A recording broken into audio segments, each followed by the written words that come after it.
Today we are going to study lecture 2 important definitions terminologies।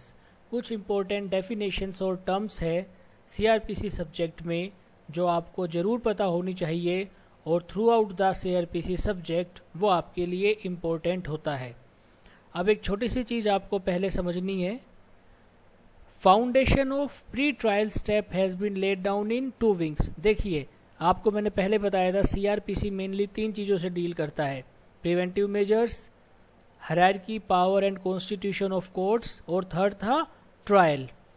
तो pre trial stage जो होती है उसकी जो फाउंडेशन है, जो सेटअप CRPC में बनाया है, वो 2 विंग से चलता है। एक कॉग्निजिबल ऑफेंस का विंग, दूसरा नॉन कॉग्निजिबल ऑफेंस का wing.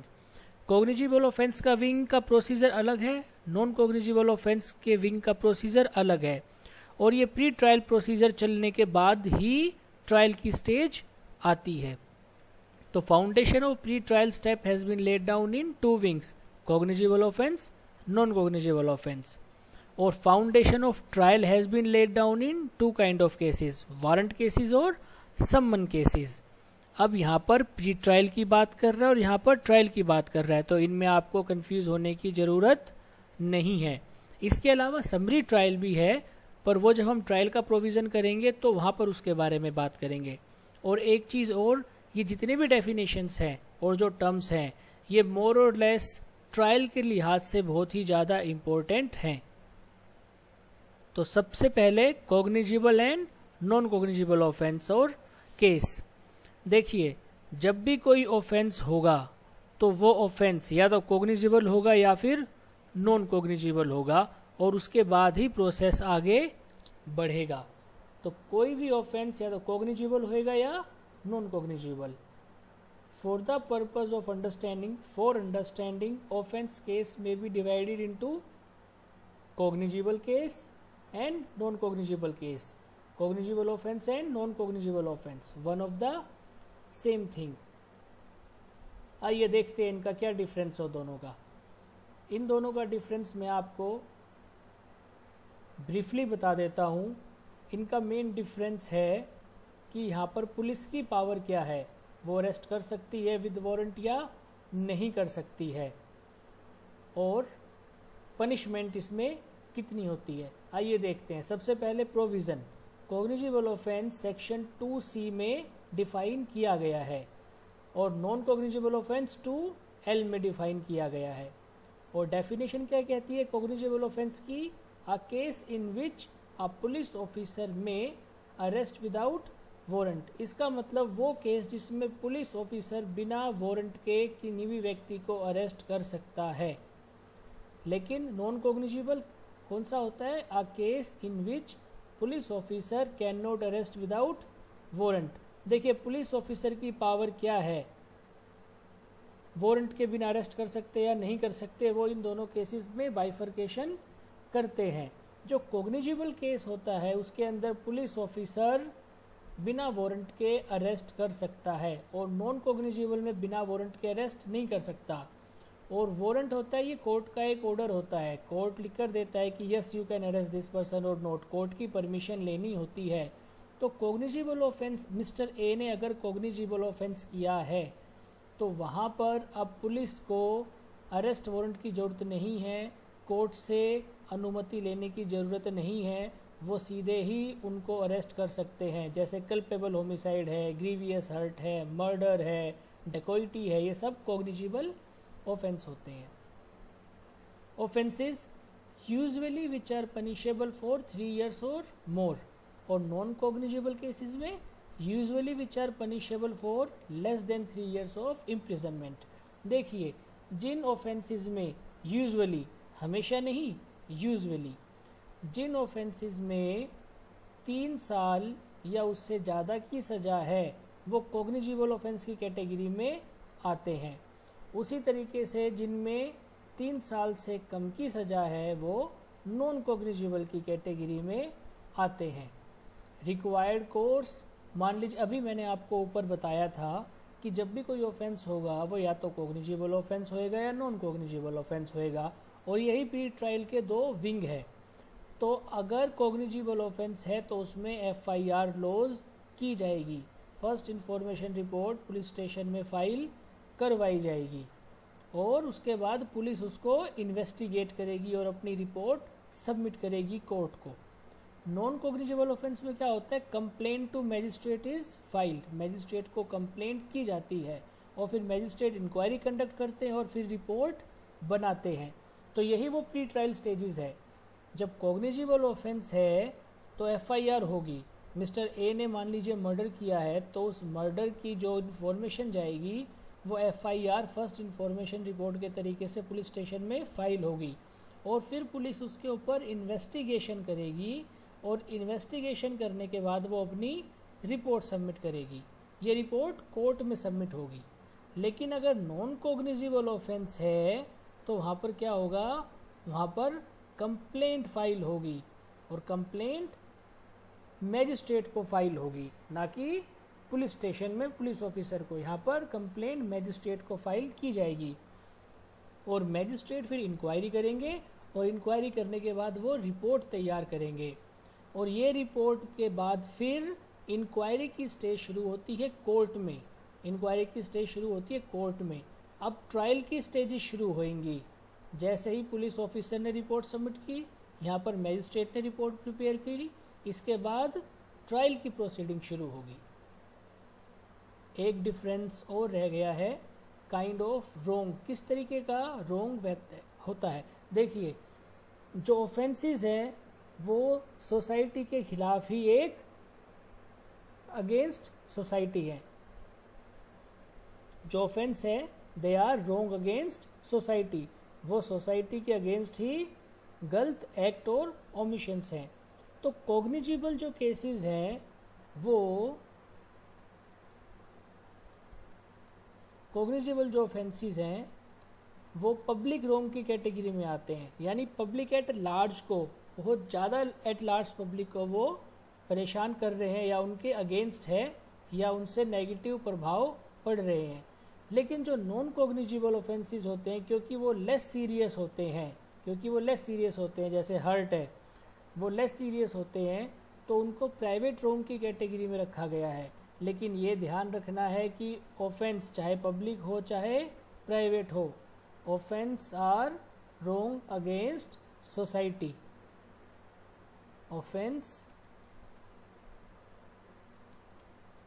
offenses are wrong against society। ये सोसाइटी के खिलाफ गलत है, भले ये प्राइवेट रोंग हो भले ये पब्लिक रोंग हो। ये तो ऑफेंस कितना ग्रेव है और कितना ग्रेव नहीं है उस हिसाब से ये कैटेगरी बनाई गई है। आइए अब आगे चलते हैं। Warrant and summon case. देखिए अभी पहले भी आपको बताया था, in trial the bifurcation is being done as warrant trial और समन ट्रायल। ट्रायल में वारंट ट्रायल और समन ट्रायल के तरीके से बाइफर्केशन किया गया है। समरी ट्रायल भी होता है और उसके लिए कुछ ऑफेंसेस स्पेसिफिक अलग से कैटेगरी बनाई हुई है, वो जब हम ट्रायल पढ़ेंगे तब देखेंगे। For the purpose of this lecture, in trial the bifurcation is being done as warrant trial and summon trial. तो वारंट केसेस में वारंट ट्रायल फॉलो किया जाता है और समन केसेस में समन ट्रायल फॉलो किया जाता है। अगर हम दूसरे शब्दों में देखें तो mode of trial is decided weather case is someone और वारंट।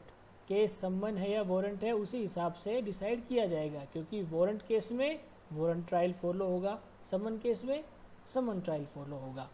अभी आप कंफ्यूज ना हो, बस इसको सुने और सुन के ध्यान दे, आने वाले लेक्चर्स में इनके ऊपर और भी क्लैरिटी आपको हो जाएगी। For understanding cases in CRPC can be warrant cases and summon cases, या तो वारंट केस होगा या समन केस होगा। कौन सा प्रोविजन है वारंट केस के लिए? सेक्शन 2X और समन केस के लिए सेक्शन 2W। ठीक है। डेफिनेशन क्या है? Case related to offence which are punishable with more than 2 years of imprisonment. Punishable with more than 2 years of imprisonment. अगर हम कॉग्निजेबल का देखें ऊपर तो यूजुअली वहां पर क्या था, जो 3 साल से ज़्यादा की सज़ा वाले होते हैं।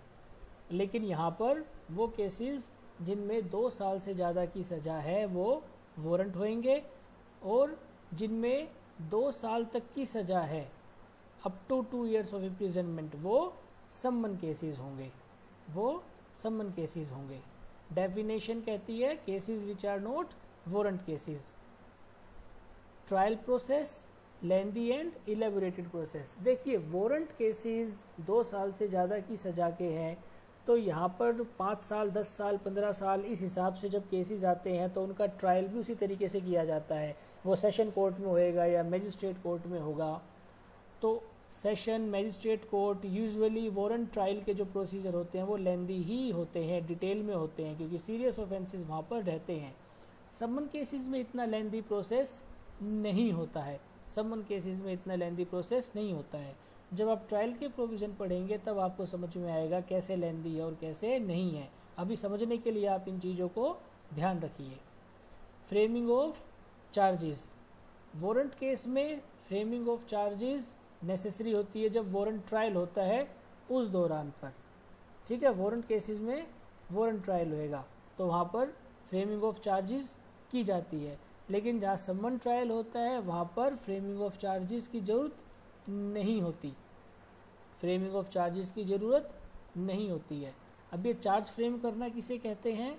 चार्ज फ्रेम करना इस बात को कहते हैं कि एक्यूज्ड को बताया जाता है कि आपके ऊपर कौन सा मुकदमा चलाया जा रहा है।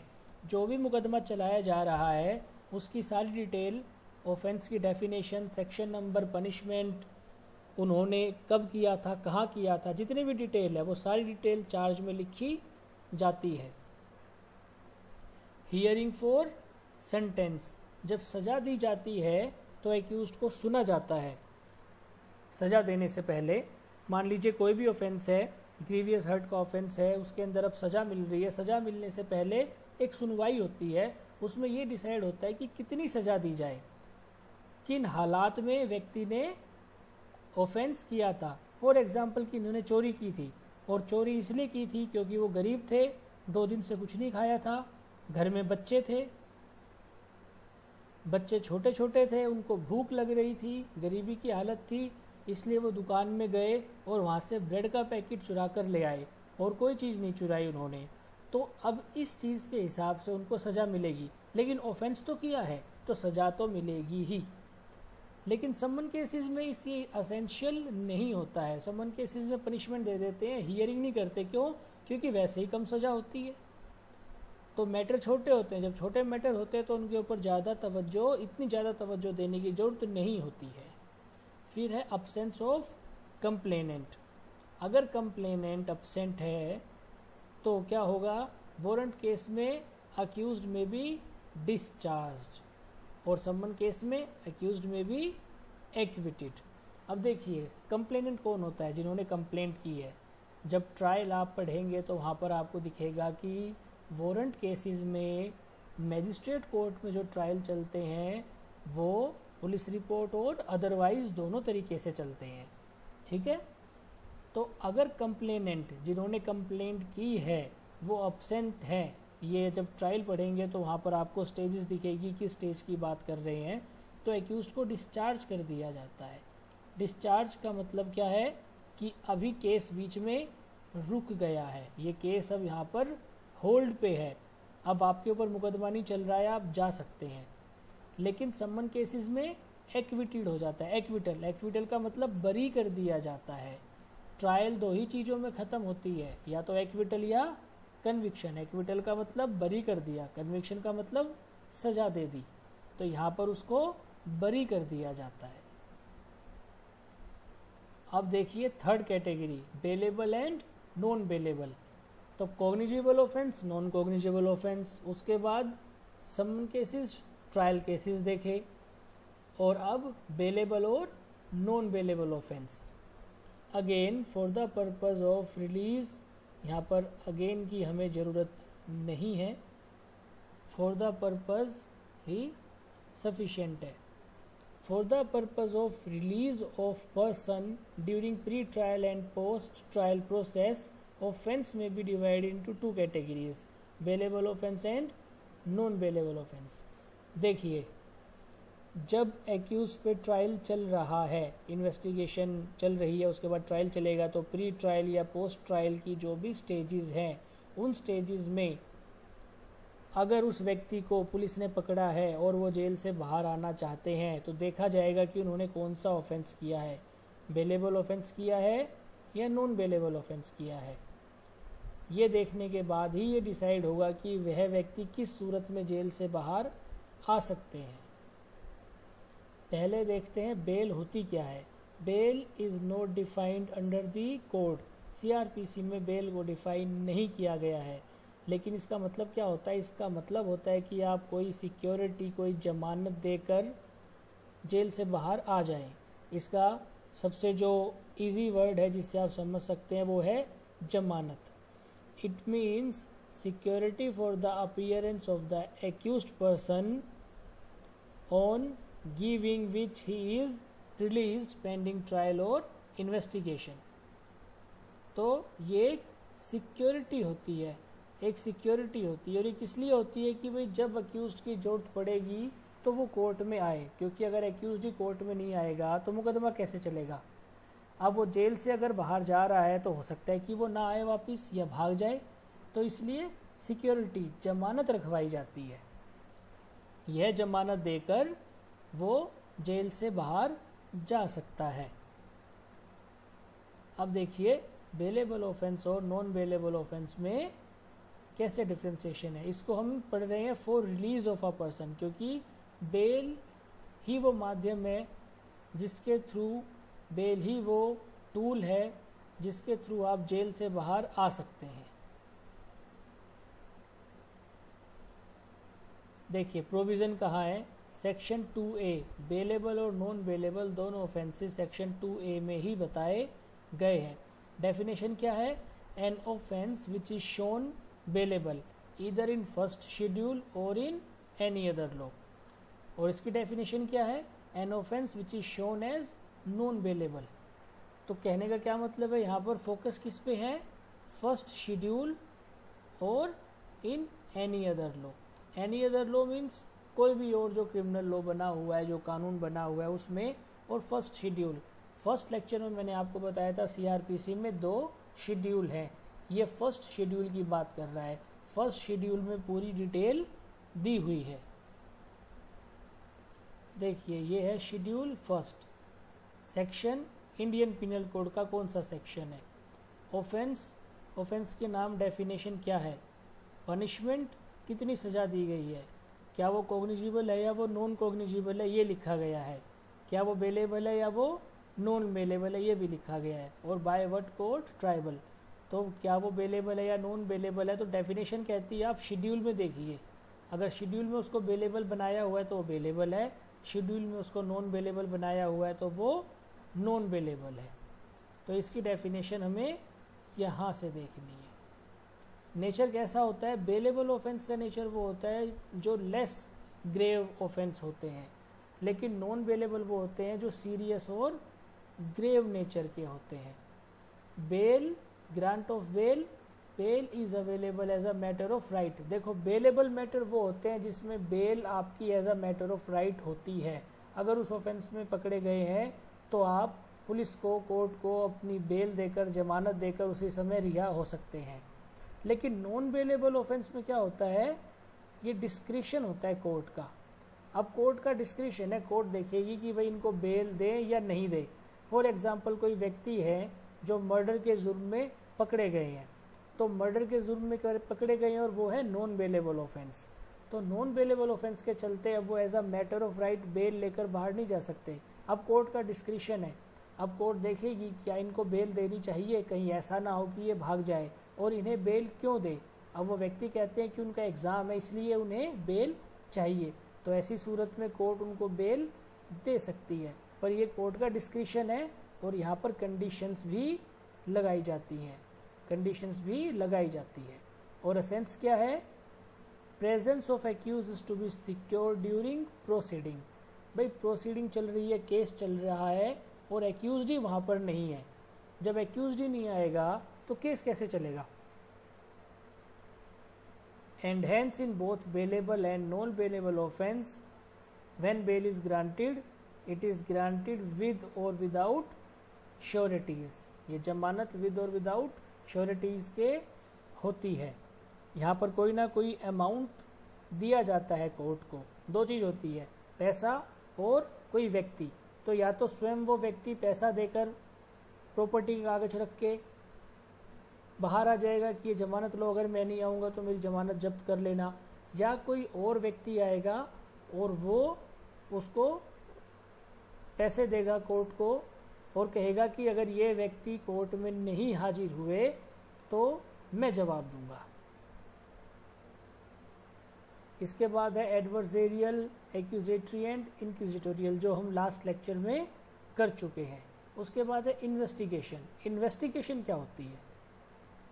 अभी आपको कॉग्निजिबल और नॉन कॉग्निजिबल ऑफेंस का जो पीछे बताया था डिफरेंस मैंने, उसमें आपको बताया था कि कॉग्निजिबल ऑफेंस में इन्वेस्टिगेशन होती है। ये उसी इन्वेस्टिगेशन की यहाँ पर परिभाषा दी गई है। कहाँ पर डिफाइन है? सेक्शन 2H में। 2H में इन्वेस्टिगेशन किस लिए की जाती है? सबूतों को इकट्ठा करने के लिए इन्वेस्टिगेशन की जाती है। पुलिस इन्वेस्टिगेशन करती है सबूत इकट्ठा करने के लिए। For collection of evidences, for collection of evidences that is material and fact. और ये किस लिए की जाती है? इन्वेस्टिगेशन एंड ट्रायल के लिए। सबूत इकट्ठा होंगे तो ही ट्रायल चलेगा, सबूत ही नहीं होंगे तो फिर ट्रायल कैसे चलेगा? किनके द्वारा की जाती है investigation? Conducted by police officer. ये इन्वेस्टिगेटिंग ऑफिसर्स होते हैं, ठीक है, आईओ जिनको बोलते हैं, लेकिन ये पुलिस ऑफिसर ही होते हैं usually. By any person other than a magistrate who is authorised bye magistrate in this behalf. तो या तो पुलिस ऑफिसर या कोई भी अन्य व्यक्ति जिनको मैजिस्ट्रेट ने अथॉराइज्ड किया गया है। जनरली क्या होता है? पुलिस ऑफिसर ही करते हैं, अथॉराइज्ड की और को नहीं किया जाता। अब यहाँ देखिए, investigation is conducted once FIR is lodged. आपको कॉग्निजिबल ऑफेंस में मैंने बताया था ऊपर कि उसमें FIR होती है, फर्स्ट इंफॉर्मेशन रिपोर्ट, और FIR होने के बाद इन्वेस्टिगेशन की जाती है सबूतों को ढूंढने के लिए। कोर्ट, मैजिस्ट्रेट कोई भी इंटरफेयर नहीं करते हैं इन्वेस्टिगेशन में, कोई भी इन्वेस्टिगेशन में इंटरफेयर नहीं करते हैं। Investigation is the domain of police and is complementary to judiciary branch. ये कॉम्प्लीमेंट्री है क्योंकि जब पुलिस रिपोर्ट सबमिट होगी, जब पुलिस रिपोर्ट सबमिट होगी उसके बाद ही ट्रायल आगे चलेगा। देखा जाएगा कि पुलिस रिपोर्ट के बाद देखा जाएगा कि मुकदमा चल सकता है या नहीं चल सकता है। It is done by police officer in cognizable matter, ऊपर आपको बताया था। लेकिन सेक्शन 202 के माध्यम से मैजिस्ट्रेट भी पुलिस ऑफिसर को कह सकते हैं नॉन कॉग्निजिबल केसेस में कि आप इन्वेस्टिगेशन करिए। ये दोनों इन्वेस्टिगेशन डिफरेंट होती है। May ask police officer in non cognizable offenses to carry out investigation to ascertain the substance of complaint। अब मैजिस्ट्रेट को ऐसा लगता है कि ये जो कंप्लेंट आई है उसके ऊपर इन्वेस्टिगेशन करवानी चाहिए, तो वो इन्वेस्टिगेशन करवा सकते हैं। लेकिन जो कॉग्निजिबल केस में पुलिस इन्वेस्टिगेशन करती है और जो सेक्शन 202 में मैजिस्ट्रेट ये इन्वेस्टिगेशन करा रहे हैं, ये दोनों अलग अलग चीज़ें हैं। उसके बाद आता है इंक्वायरी। इन्वेस्टिगेशन के बाद इंक्वायरी। अब ये इंक्वायरी क्या होती है? तो as per section 2G inquiry means every inquiry other than trial conducted under this code by a magistrate or court। तो कोई भी इंक्वायरी ट्रायल के अलावा जो मैजिस्ट्रेट या कोर्ट कर रहे हैं उसको इंक्वायरी कहा जाएगा। अब नीचे एक डायग्राम बनाया हुआ है, उस डायग्राम में मैं आपको समझाऊंगा, ये आप पॉज करके भी पढ़ सकते हैं। इन चीज़ों को आप पॉज करके भी पढ़ सकते हैं। देखिए, इंक्वायरी सेक्शन 2G में डिफाइंड है, every inquiry other than a trial conducted under this code by magistrate और कोर्ट। जब मजिस्ट्रेट और कोर्ट छानबीन करते हैं उसको इंक्वायरी कहते हैं, उसको इंक्वायरी कहते हैं। जब मजिस्ट्रेट या कोर्ट किसी भी चीज़ में छानबीन करती है तो उसको इंक्वायरी कहते हैं। It is judicial determination of any question other than trial. अब कोई भी बात, कोई भी सवाल कोर्ट के सामने है तो न्यायिक रूप से जुडिशियल डिटर्मिनेशन के माध्यम से, जुडिशियल अप्रोच से उसको डील करना। फॉर एग्जाम्पल सेक्शन 145 क्लोज 2 में इम्यूएबल प्रॉपर्टी के रिगार्डिंग अगर कोई मैटर या इशू है तो उसमें कोर्ट इंक्वायरी करती है। सेक्शन 202 अभी जो पहले मैंने बताया था कि पुलिस मजिस्ट्रेट इन्वेस्टिगेशन भी करवा सकता है, इन्वेस्टिगेशन भी करवा सकता है और खुद से इंक्वायरी भी कर सकता है। 202 में दोनों बातें की गई हैं, ठीक है। तो मजिस्ट्रेट 202 में इंक्वायरी करता है, इंक्वायरी करके ये देखता है कि जो कंप्लेंट आई है उस कंप्लेंट में सबूत और तथ्य हैं या नहीं। यदि होंगे तो फिर वो ट्रायल की स्टेज पर चले जाएंगे। Section 159 if report is received as non cognizable offence at extra, तो यहाँ पर भी ये इंक्वायरी करवा सकते हैं। जब आप आगे ट्रायल के प्रोविजन और पावर ऑफ इन्वेस्टिगेशन पढ़ेंगे तो ये सब चीज़ें आपको वहाँ पर क्लियर हो जाएंगी। अभी देखिए, an inquiry never result in conviction और एक्विटल, ये चीज़ आपको याद रखनी है, ठीक है। ये जो इंक्वायरी होती है ये जुडिशियल प्रोसीडिंग होती है, ये भी याद रखना है, ये इंक्वायरी जुडिशियल प्रोसीडिंग होती है। Inquiry never result in conviction और acquittal.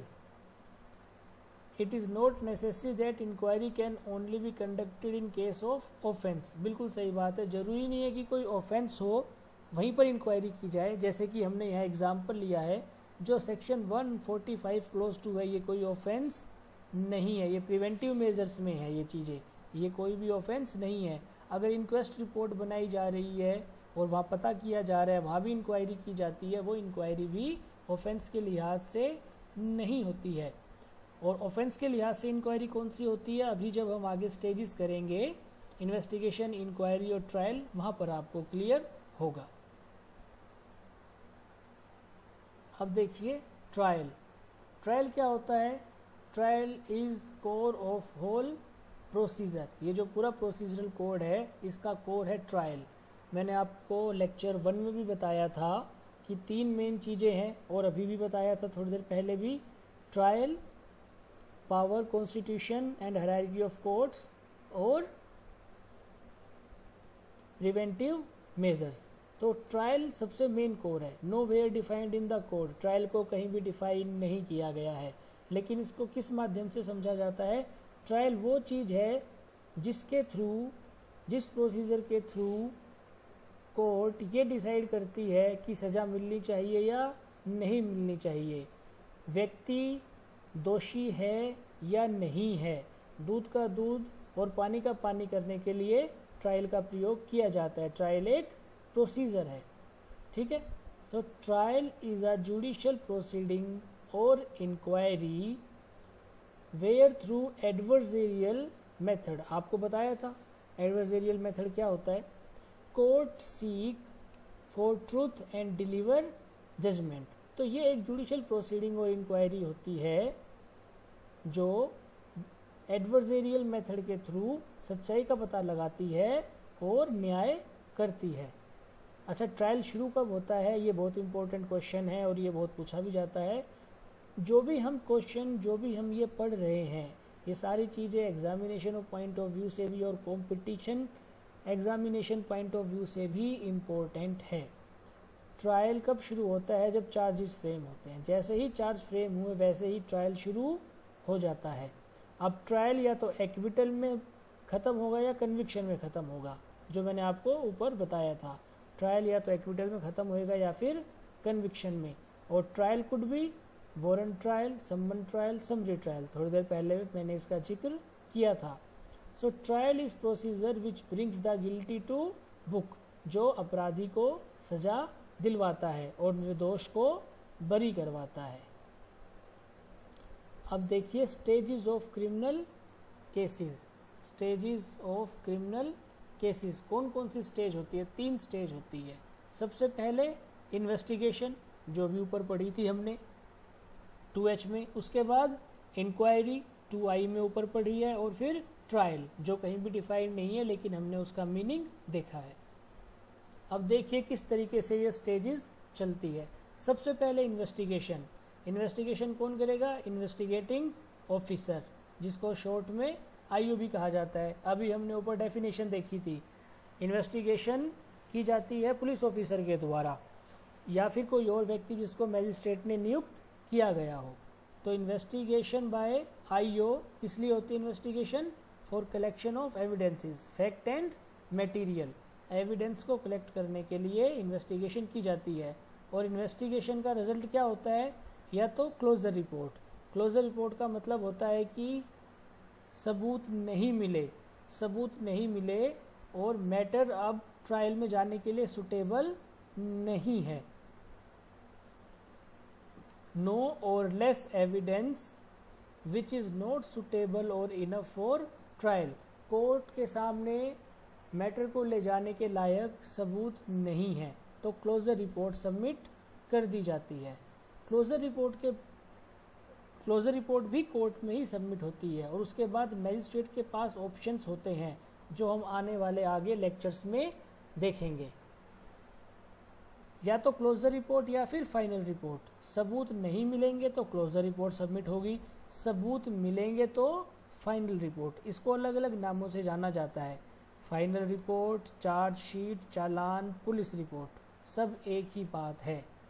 Final report, chargesheet, challan, police report, सब एक ही बात है। Is filed when enough evidences are collected suitable to commence the trial. तो सबूतों का अभाव है तो क्लोजर रिपोर्ट आएगी और सबूत पूरे इकट्ठे हो गए तो फाइनल रिपोर्ट आएगी। जब फाइनल रिपोर्ट आएगी तो सेकंड स्टेज शुरू होएगी क्रिमिनल केस की, जो कि है इंक्वायरी बाय मैजिस्ट्रेट। इंक्वायरी कौन करेगा? मैजिस्ट्रेट करेगा। और इंक्वायरी जुडिशियल प्रोसीडिंग होती है, ये मैंने आपको पहले भी बताया। जुडिशियल प्रोसीडिंग क्या होती है वो भी आगे हम पढ़ेंगे। अब देखिए इंक्वायरी का जो रिजल्ट आएगा, वो 2 आएगा। इंक्वायरी करने के बाद अब कोर्ट ये डिसाइड करेगी कि क्या ये सबूत सफिशिएंट है मुकदमा चलाने के लिए या नहीं। अभी तो पुलिस ने अपनी विजडम के हिसाब से रिपोर्ट सबमिट कर दी, अब कोर्ट अपनी विजडम लगाएगा, अपना जुडिशियल माइंड लगाएगा। और अगर कोर्ट को लगता है कि there is not enough substance और material to carry out the trial, तो वो डिस्चार्ज कर देगा एक्यूज्ड को। एक्यूज्ड को क्या कर देगा? डिस्चार्ज कर देगा। क्यों? क्योंकि इनफ सब्सटेंस और मटेरियल अवेलेबल नहीं है। ये सेक्शन 227, 239, 245 में डिस्चार्ज ही होता है, जो आगे हम ट्रायल के टाइम पे करेंगे। लेकिन अगर सबूत मिल गए, सब्सटेंस मिल गया, तो फ्रेमिंग ऑफ चार्ज फ्रेम कर दिए जाएंगे, जो मैंने पहले भी बताया था अभी से लेक्चर में। चार्ज क्या होते हैं? एक्यूज्ड को बताया जाता है, इसका फॉर्म होता है फॉर्म 2, शेड्यूल 2 में मिलेगा। इसका फॉर्म नंबर 32 है, फॉर्म नंबर 32 शेड्यूल 2 में। तो फ्रेमिंग ऑफ चार्ज जो है उसमें एक्यूज्ड को बताया जाता है कि आपको किस ऑफेंस के लिए ट्राई किया जा रहा है, आपके ऊपर मुकदमा क्यों चलाया जा रहा है। 228, 240 और 246 ये सब फ्रेमिंग ऑफ चार्जेस से डील करते हैं। सेक्शन 251 ये है समन केसेस, जहां पर framing of charge is not required. जो अभी मैंने आपको वारंट और समन केसेस में डिफरेंस बताया था, वहां भी ये लिखा हुआ था कि वारंट केसेस में 240, 228, 246 यहाँ पर charges, framing of charges important होती है, लेकिन 251 है समन केसेस, जहाँ पर framing of charges is not required. और फिर वही trial commences when charges are framed, trial commences when charges are framed. और थर्ड स्टेज क्या है? Trial by court, trial by court. Trial भी कोर्ट ही करता है, इंक्वायरी भी कोर्ट ही करता है, इन्वेस्टिगेशन पुलिस ऑफिसर करता है। अब जब ट्रायल होंगे तो ट्रायल के भी 2 ही नतीजे निकलेंगे, या तो एक्विटल बरी कर दिया जाएगा या कन्विक्शन सजा दे दी जाएगी। अब देखिए difference between investigation, inquiry and trial, जो भी हमने ऊपर पढ़ा है इसका हम एक बार डिफरेंस देखते हैं। सबसे पहले डेफिनेशन, इन्वेस्टिगेशन को 2H में डिफाइन किया गया है, इंक्वायरी को 2G में डिफाइन किया गया है और ट्रायल को डिफाइन कोड में नहीं किया गया है। Conducted by, investigation police officer करता है, इंक्वायरी मैजिस्ट्रेट या कोर्ट करती है, ट्रायल भी जज या मैजिस्ट्रेट कोर्ट में ही होता है। ऑब्जेक्ट क्या है, इन्वेस्टिगेशन का ऑब्जेक्ट क्या है, मकसद क्या है, सबूत इकट्ठा करना। इंक्वायरी का मकसद क्या है, determination of question, judicial inquiry और ड्यूटी नॉन जुडिशियल इंक्वायरी। तो यहाँ पर जो हम इंक्वायरी की बात कर रहे हैं ये इंक्वायरी है determination of question, judicial inquiry की बात कर रहे हैं हम, और ये जो ड्यूटी है ये होती है नॉन जुडिशियल इंक्वायरी। ठीक है, अभी इसका क्या डिफरेंस है मैंने आपको बताया था, जुडिशियल नॉन जुडिशियल, वो भी मैं आपको नेक्स्ट बताता हूँ।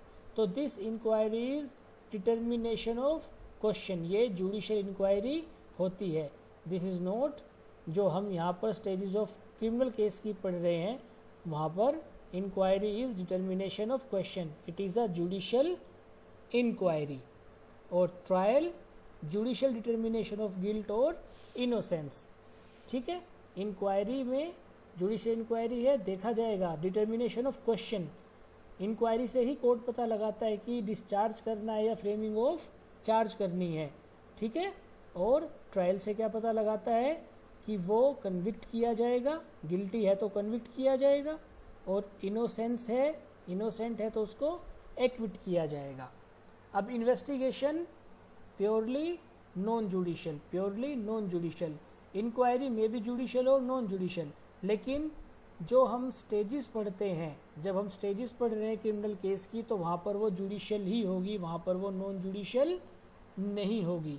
इसीलिए ये जुडिशियल वाला लगाया है, क्योंकि यहाँ हम इंक्वायरी को लेकर ही चल रहे हैं, इसलिए इस चीज़ को लगाया है, यहाँ पर कंफ्यूज आप ना हो।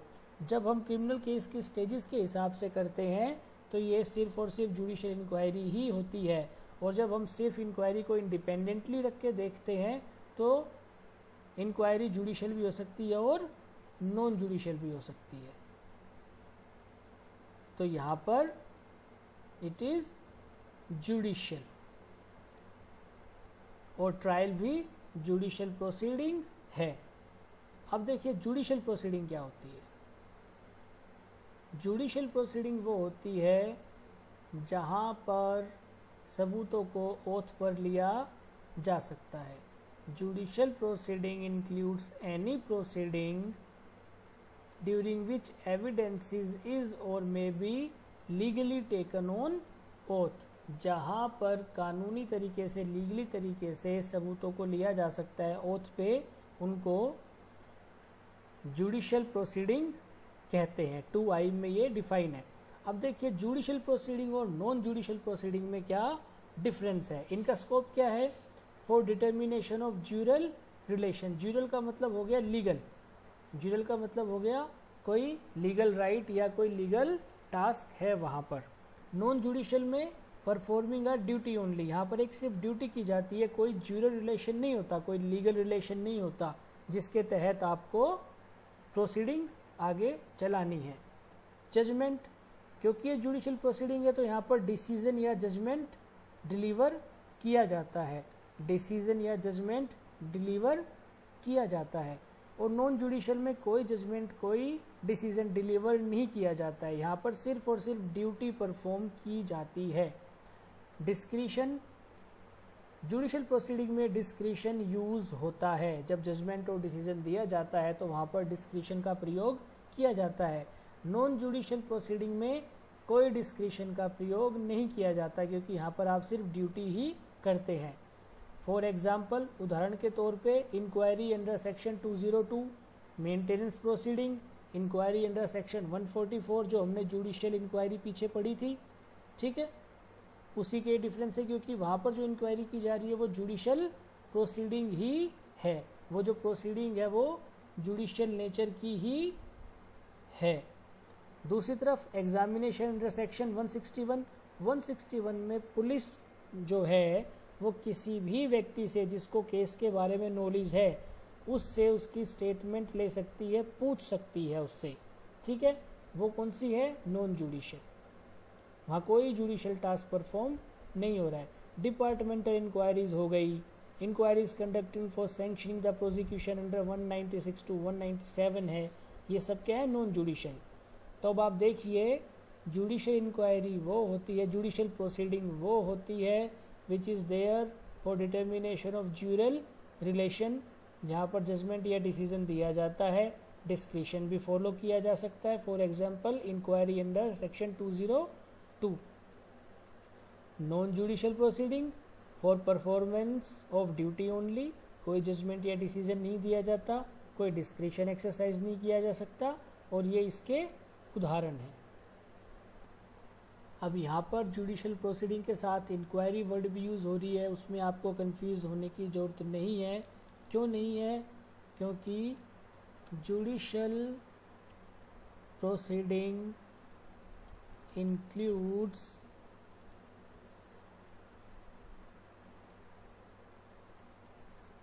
Inquiry and trial. तो ये जो इंक्वायरी है ये भी जुडिशियल इंक्वायरी ही रहेगी। So judicial proceeding includes inquiry and trial, inquiry and trial, ठीक है। यहाँ तक क्लियर? अब हम आगे देखते हैं, अगली डेफिनेशन है कोग्निजेंस। कोग्निजेंस का क्या मतलब होता है? कोग्निजेंस का मतलब होता है संज्ञान लेना, संज्ञान लेना, किसी चीज़ का नोटिस लेना। और यहाँ पर जो कोग्निजेंस है वो लॉ के रेफरेंस से यूज किया गया है। Cognizance means taking judicial notice of matter, taking judicial notice of matter.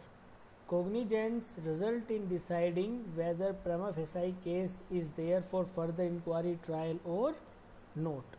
It is also known as application of judicial mind over the matter or information.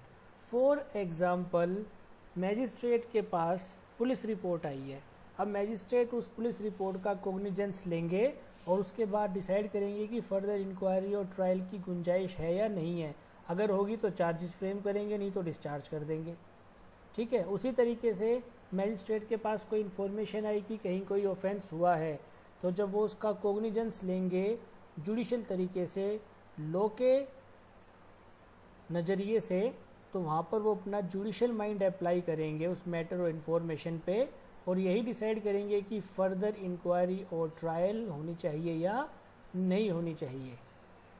आपके कोई भी क्वेश्चन, पॉइंट, क्वेरी है, आप comment box में mention कर सकते हैं।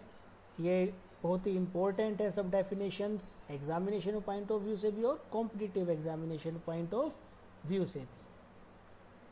Stay indoor, stay healthy, stay safe.